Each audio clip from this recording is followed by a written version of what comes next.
Good morning and happy holidays, Vikings. I'm Trevor Fisher. And I'm Alyssa Earl. And we have a very merry broadcast for you this week. But before we get into the news, let's take a look at what goes on behind the scenes in creating our N3 broadcasts.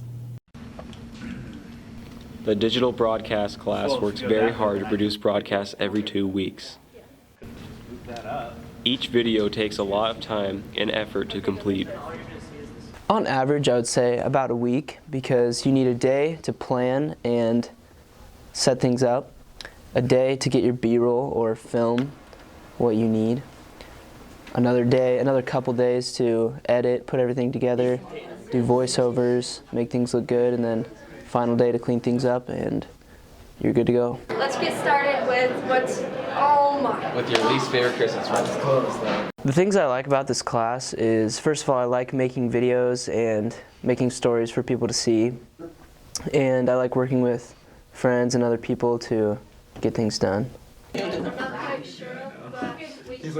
Honestly, there's not much I don't like about this class. Sometimes there's a rush with time and trying to fit things in, get things done before deadlines, but that's about it. Sentimental on this one. It's truly Make sure to watch all the upcoming broadcasts. now that you know what goes into one of our videos, we can get into the news. So, let's kick things off with the true voice of the Vikings. The one and only, Mr. Hull. Northwest teacher and coach Alex Hull, also known as Voice of the Vikings, tells how he started his announcing career. Well, it all kind of started, probably 4 years ago. We had, I think, the fall jamboree. Mr. Sorensen said something about how he doesn't like announcing stuff, and so I said, well, I'll do it. And so I kind of started announcing volleyball starters and stuff like that, and then it just kind of grew from there. And when the guy who was doing football retired from announcing football, I kind of slipped into that role and picked up basketball and have been doing it ever since. Hull explains how he prepares for certain sporting events. So for football, it's pretty involved. I have to get the rosters. It's about a day ahead of time. I like to prep. I like to get the rosters, organize them in a way so that I can read them pretty easily. The hardest part a lot of times is phonetics. Some students with some names that take a little bit of work to get down. There are many highlights that come with announcing. Anytime we get to highlight kids and what the kids here at Northwest are doing, that's a pretty cool thing. And being able to highlight the successes that our students have it's really a pretty great thing. Make sure to attend some Northwest sporting events to hear Mr. Hull's great announcing voice. The officials officiate and the spectators be positive. Speaking of Mr. Hull, Trevor, is there something you'd like to say to the viewers? No, Trevor. it's not that big of a deal. I just got sent to the office. Wow, Trevor, that's not like you. What happened? Slapped him with a banana. What? I slapped him with a banana. What? I slapped him with a banana. Wow, that really doesn't sound like you. But I don't doubt that Mr. Hull was involved, because one time I heard he threw an iPad against the wall. Really? Well, honestly, being in the office wasn't that bad. Really? I've never been there. Want to go check it out? Sure. Hi everyone, Mr. Smith, Assistant Principal. We're going to check out the central office and the district office, so follow me. Alright, so when you walk in here, this is where you all go every day. If you're late to school or you're leaving for an appointment or you get called to the central office, this is where you begin when you get in trouble. We'll start here in these ISS rooms. This is where you will go when you get in trouble and you need to sit somewhere for the whole day or multiple days. So ISS room number 1, ISS room number 2. Across the hall, Dr. O'Grady, he's our SPED director. Over here is Mr. Kopitchka's office. We like to call him the silver-haired fox. Very spacey, very nice. He's the gentle soul that you need to come visit with. Or if you do happen to get in trouble and I can't deal with you, you'll deal with him. This is my office. Lots of chairs, lots of meetings. I've got memorabilia up from my coaching days and my teaching days. I've got Viking memorabilia, got my diplomas up from college, my uncle's cowboy hat, actually corner MMA fights as a passion, a hobby, so I have some gloves up there. And now we'll go to the district office. Follow me in here. This is Heather Callahan's office. She's in charge of Strive and Class Intercom. She's our tech integrationist for the district. Kim takes and deals with a lot of the money stuff, lunch money, you name it. So she's your go-to gal on that stuff and any other paperwork. These three gals, Stacy's here, she's a district employee. She also finds our substitute teachers for the high school. Barb does a lot of different things for the district. She takes charge of our website, gets stuff added into there, does a lot of odd and end things for us. And here is Sharon. She is the right-hand lady to Dr. Edwards.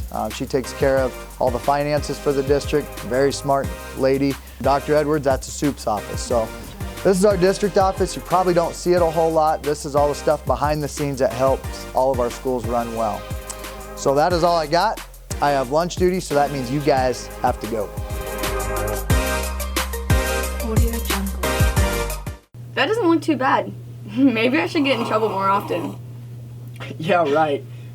Goody two-shoes. Hey, knock it off. We need to get back into the news. Anyways, OneAct just wrapped up their season. Let's go see what OneAct is all about. OneAct is an activity available here at Northwest for students to participate in, with Mr. Moore, one of our English teachers, as the director. OneAct is a competitive play that's 30 minutes long that travels to different schools and facilities and performs in front of judges. OneAct has performed 6 times this year, each time making many improvements. A 3rd place finish at districts capped off a great season for the team.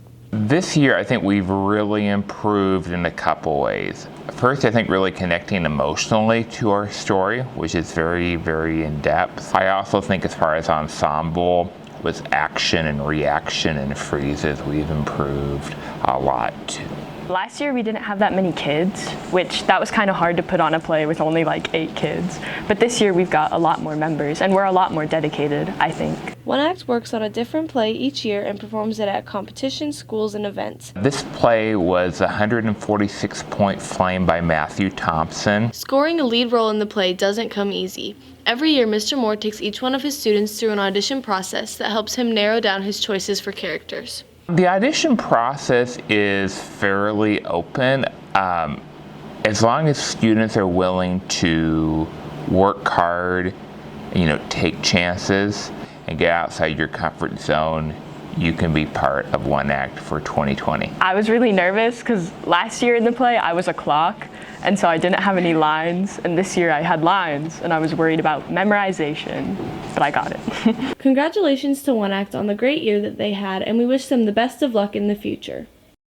Wow, they work really hard. Yeah, most of them do. Do you know who would fit right in with the other OneAct members? Who? Jed Walford.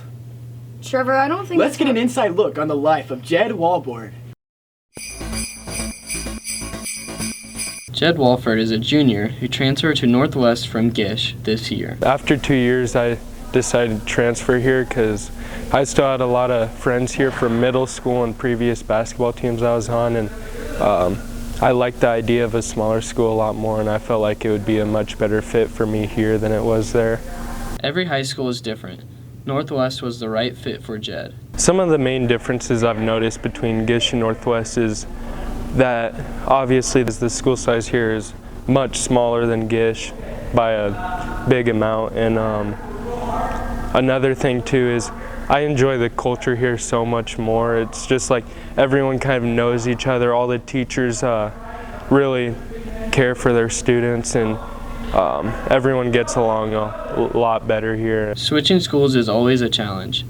Jed had the support to succeed. The transition between the two programs were definitely a little difficult at times, but it really helped having people here that I already knew, including like Parker and Alex and both their families. They really helped me enjoy the transition, especially playing on the traveling basketball team with them this summer. Due to state regulations, Jed is not able to play varsity. I made the decision to make a transfer towards the end of July, which is when I did it, and there's this Nebraska rule, the 90-day rule, where I have to wait 90 school days until I can participate in a varsity event, and it actually affected my cross-country season too. I knew it was what I had to do if I wanted to stay here.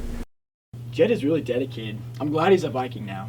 Me too. Now he can reach his full potential thanks to our great coaches. Yeah, especially with that new one. What's his name? Like, Mr. Quarter?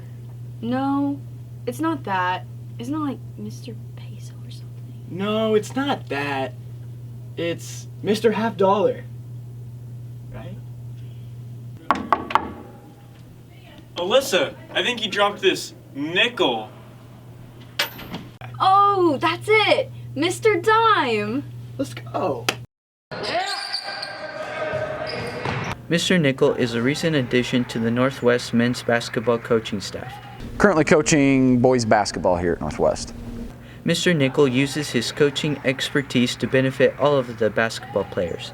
I think I'm specifically supposed to be coaching just the reserve boys, but I've kind of helped coach wherever Coach Boz needed me. Although him being a coach, Mr. Nicol is still learning, just like the players are. Since this is my first year, a lot of this is just new to me, so a lot of it's just learning and doing whatever Coach Baugh and Coach Mankey ask me to do, really. Being a coach has helped him see his students through a different lens. I think the best part about coaching for me so far is simply getting to know some of those guys I have in the classroom outside of the classroom as well, so it's really helping me build relationships with a lot of other students at the school. Despite being early in the season, Mr. Nicol is optimistic about the future success of the team. It's going really, really good so far. It's just beginning, but we're having a really good season so far. There are many different things that are contributing to the success of the team. I think some of the things that are making the season go well are the guys, the chemistry, and the leadership in the program. As of right now, Mr. Nicol is only coaching one sport, but hasn't shut the door on other coaching opportunities. I'm hoping to get the opportunity to coach more sports. When I came in for my interview, when we've been talking about adding other coaching opportunities, we really wanted to focus on my teaching and make sure this first year of teaching goes smooth. So maybe here in the future we'll get some more opportunities for me.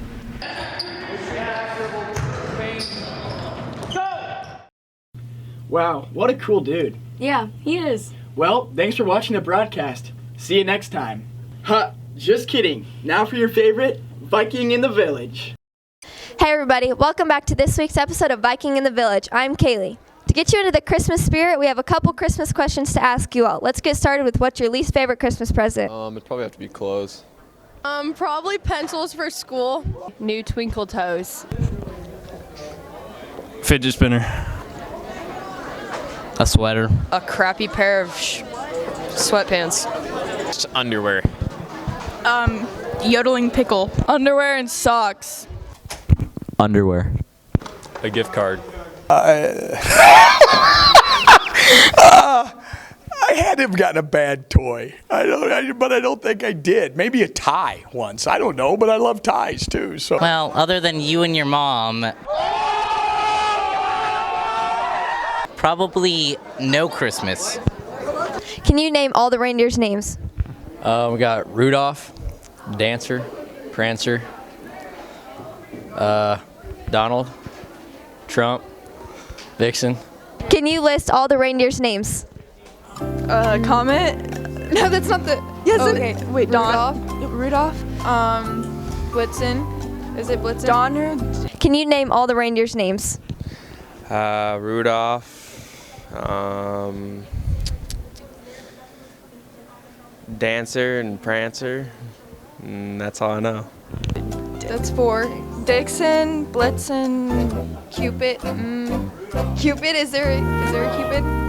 We already said. Wait. How many are there? There's Donner, Blitzen, Rudolph, and then Santa drives them. So that's all I got.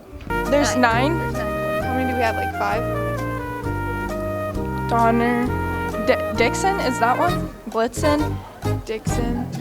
That's not one, is it? No. Okay. What is your favorite Christmas movie? Elf. Why? Because he's funny. Elf. The Grinch. The Grinch. Why? Saw 3. Why? There's a lot of death. Home Alone. Why? Because it's funny. Oddly, I go really sentimental on this one. It's the one with Jimmy Stewart or whatever that has the chimes. It's the black and white one and stuff like that. Well, that wraps up the last of our broadcasts for 2019. We've had a lot of good memories this year.